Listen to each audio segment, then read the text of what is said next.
Dimanche dernier, si vous vous souvenez, nous étions invités à nous réveiller pour commencer le temps de l'Avent.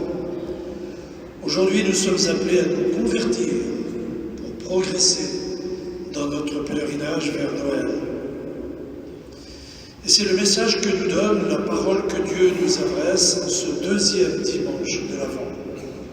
Se convertir, plus qu'une contrainte, une bonne intention, c'est une bonne nouvelle car Dieu a un immense désir pour nous, pour chacun de nous. Dieu veut nous sauver de la désespérance et des ténèbres qui envahissent le monde et le cœur de l'homme lorsque nous nous éloignons de lui. Oui, c'est une bonne nouvelle pour stimuler notre désir de bien accueillir celui qui vient d'auprès de Dieu pour nous conduire à Dieu.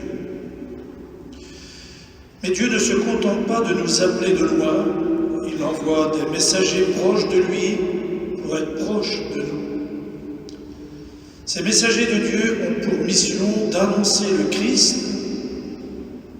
pour nous préparer à l'accueillir, à lui faire une place plus grande dans nos vies personnelles, nos vies en famille, nos vies en communauté, et partout où il nous est donné de vivre.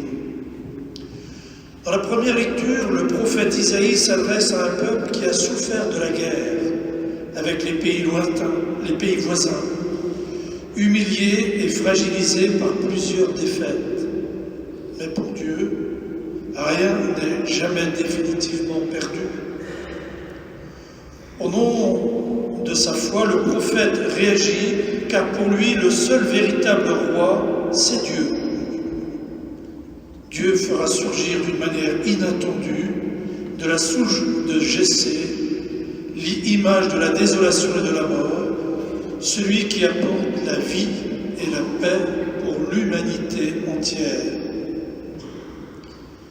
Ces paroles du prophète nous rejoignent dans l'actualité du monde, marquée par l'inquiétude face à l'avenir conditionné par les conséquences de la pandémie, de la guerre, de l'inflation, du réchauffement climatique, etc.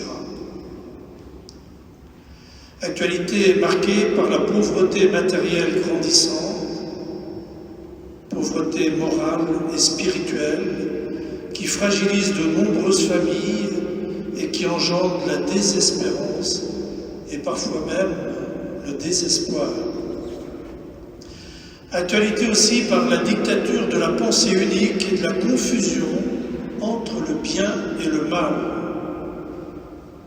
N'ayons pas peur, frères et sœurs, car rien ne peut étouffer le désir de Dieu qui est inscrit dans le cœur de l'homme, disait saint Augustin au début de l'Église.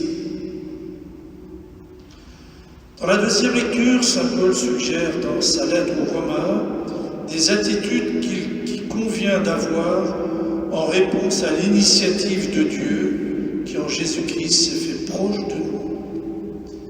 Il insiste sur 3 impératifs fondamentaux: méditer les Écritures qui éclairent notre vie et notre marche, vivre dans l'unité. Rappelons-nous ce que Jésus dit à ses disciples, c'est à la communion entre vous qu'on reconnaîtra que vous êtes mes disciples. S'il n'y a pas l'unité, la communion, on ne pourra pas nous reconnaître. 3e impératif, pratiquer l'accueil mutuel. Attention au chacun, faisons attention à l'entre-soi et ayons à cœur de nous ouvrir à ceux qui passent dans nos communautés, ceux qui arrivent et ceux que nous ne connaissons pas bien. L'Évangile nous parle d'un autre messager de Dieu, le dernier prophète de l'Ancien Testament, celui qui est à la charnière de l'Ancien et du Nouveau Testament. On appelle le précurseur, Jean le Baptiste, qui annonçait la venue du Messie, habillé d'un vêtement de poil de chameau, avec sa ceinture de cuir autour des reins. Il se nourrit de sauterelles. Il crie dans le désert, nous l'avons entendu dans l'Évangile. Il pourrait passer pour un doux rêveur ou un provocateur. Or, Jean le Baptiste dérange parce qu'il parle au nom de Dieu. Et il nous rejoint dans notre pèlerinage vers l'étape de Bethléem, criant l'urgence de nous convertir. Convertissez-vous, car le royaume des cieux est tout proche. Préparez le chemin du Seigneur. À chacun de voir ce qu'il peut convertir dans ses habitudes, pas tous les mauvaises d'ailleurs. À chacun de voir comment il peut réellement préparer le chemin qui conduit au Seigneur, le chemin qui permettra au Seigneur de venir jusqu'à nous. Habituellement, quand on parle dans le désert, personne n'écoute. J'espère que ce n'est pas le cas ce matin. Lorsqu'on fait pèlerinage en Terre Sainte, on commence par aller au désert, en se retirant dans ce lieu, loin des bruits du monde, et faire l'expérience du désert, du silence. C'est le lieu de la conversion, du dépouillement, des habitudes. On se désencombre de tout ce qui est superficiel afin de retrouver l'essentiel. Dans sa prédication, Jean-Baptiste parle avec douceur pour encourager les humbles et les petits, réveiller ceux qui se sont endormis et rejoindre ceux qui attendent. Parfois, il dénonce l'attitude de ceux qu'il appelle engeance de vipères. Et il y en a encore aujourd'hui. Ainsi, frères et sœurs, chers paroissiens, nous sommes invités, chacun et chacune d'entre nous, à faire des choix pour revenir au Christ et à l'Évangile. Des choix en rupture avec l'esprit mondain, l'esprit du monde, c'est-à-dire le politiquement correct. Il faut faire comme tout le monde, il faut penser comme tout le monde, il faut dire comme tout le monde. Non. Comme le rappelle constamment le pape François, notre France a besoin de se réveiller. Eh bien, réveillons-nous afin de nous préparer à fêter Noël, non pas Noël, comme le disent de nombreux contemporains aujourd'hui, mais bien la naissance de Jésus à Noël. N'oublions pas de mentionner toujours la nativité du Christ, qui est au cœur de la fête, y compris d'un marché de Noël. N'ayons pas peur de nous le dire, et de le dire pour porter la joie de l'Évangile. Nous devons aussi recentrer nos préoccupations, non pas d'abord, même si c'est nécessaire, sur les préparatifs de cette fête, mais sur la préparation de nos cœurs afin d'accueillir celui qui vient à notre rencontre pour changer nos vies, purifier nos regards et nous conduire à son Père.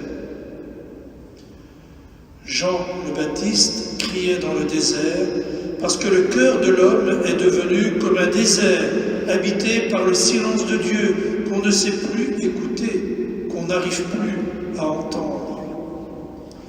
Le désert représente le lieu où habituellement on évite de passer en raison de l'aridité, des distances et du silence qui introduit dans l'intériorité. Mais dans le désert de l'indifférence et de l'ignorance religieuse, nous sommes tous et chacun appelés à retracer le chemin du cœur de l'homme qui va au cœur de Dieu. Le chemin du cœur de l'homme qui conduit au cœur de Dieu. Nous sommes aujourd'hui même immergés dans ce désert spirituel de l'ignorance religieuse, sans d'autre horizon que les promesses du lendemain, les promesses qui engagent tous ceux qui veulent y croire, les promesses d'un bonheur facile. Dieu est si loin qu'il semble absent. N'est-ce pas nous qui nous sommes absentés en nous éloignant du Christ et de l'Évangile pour vivre comme tout le monde dans l'esprit du monde? Aveuglés par les lumières artificielles et par les sirènes médiatiques qui inculquent le prêt-à-penser, nous avons parfois perdu de vue l'horizon de l'existence éclairé par le Christ. C'est lui qui vient allumer et porter la lumière dans le monde et dans le cœur de chacun. Pour progresser dans notre marche vers Noël, nous devons nous interroger. Avons-nous le désir de nous convertir pour faire à Dieu une place plus grande dans notre vie, dans nos familles, dans l'organisation de notre vie? Pendant quelques instants de silence, à chacun de voir les pas qu'il peut faire dans ce temps de l'Avent pour accueillir le Christ qui apporte la joie de l'Évangile, de la vie et de l'amour. Celui qui vient se faire proche de nous veut que nous soyons plus proches de Dieu. Amen.